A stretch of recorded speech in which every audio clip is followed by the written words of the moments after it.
heat stroke ka. Sobrang init. Nangingisay na kanina eh. Pero naka-recover. Tuwan ko lang bukas. Nilagay ko muna siya dito sa malamig na area para maka-recover.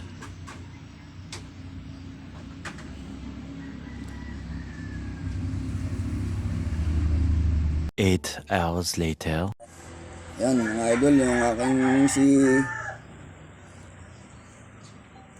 Chiquita.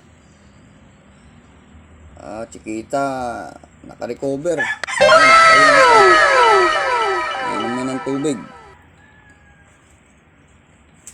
Nakauwi ko lang galing sa trabaho. Yan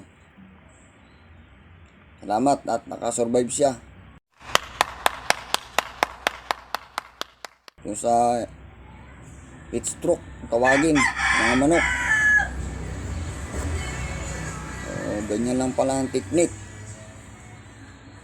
Ilalamusan mo lang siya, tapos ilalagay sa malamig na may hangin. Kahapon tinapatan ko to ng electric fan bago ako pumasok. Yan, cover na siya. Salamat at naka-survive ka.